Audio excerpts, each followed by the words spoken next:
You talk about the defense. It seemed when Sharita went out there early, that second foul, everybody else just sort of stepped up. Yeah, you know what? It's always scary when Sharita gets 2 fouls on her. I mean, Yard comes in and does a really nice job. So the fact that we were staying close throughout that duration of that stretch where she was out, we just kind of said, you know, Coach Emily said, hey, should we put Sharita back in? I said, no, we're fine. We're going back and forth. We're staying in it. So as much as we can in that situation, she gave in. She gave in. You know, she had 1 foul. She went up for that block. So, you know, she needs to be able to control herself in that way. But, you know what, our girls really, I mean, they knew that Demings, we said she's wild. I mean, she's absolutely wild. And Jaleesa, once again, did an outstanding job on her. So when she's shooting 25 shots, that means their big kid's not able to touch the ball as much. So that's a good thing. So everybody stepped in and contributed on defense. And obviously we were down a perimeter player, but our other guards stepped up and they set a lot of screens, but we were able to contest most of them. How did you deal with Molly Fox? You told the last game how tough it was to deal with her, and it was like a whole team effort. That's correct. She's a load. But have you met Sharita? So she, I mean, we're talking about, like I said, I continue to say it. It came true. It was a heavyweight fight on that block.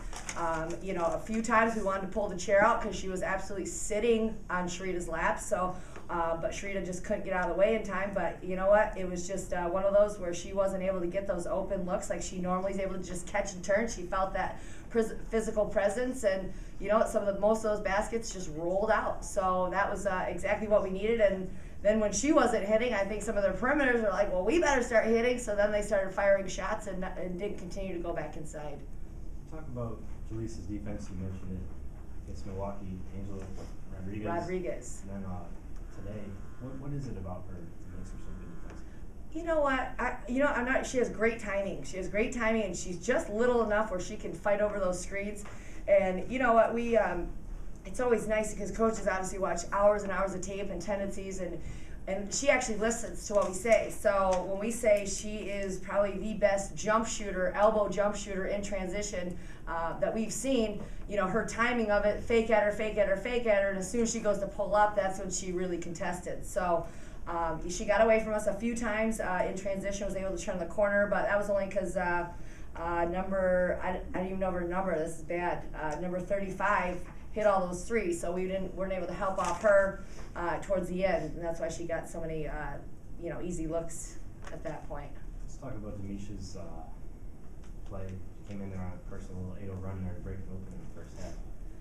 God bless her. I'm just telling you, she's a player. I mean, she scored 50 points in Crockett, high school. Did they win a lot of games? No, but she's able to put the ball in the basket, and that's, her defensive awareness is not always where it needs to be, but it's getting better. It's getting better. So I'm just excited about her emerging as somebody that we can put in there and count on for points on a consistent basis and just providing a huge spark off the bench.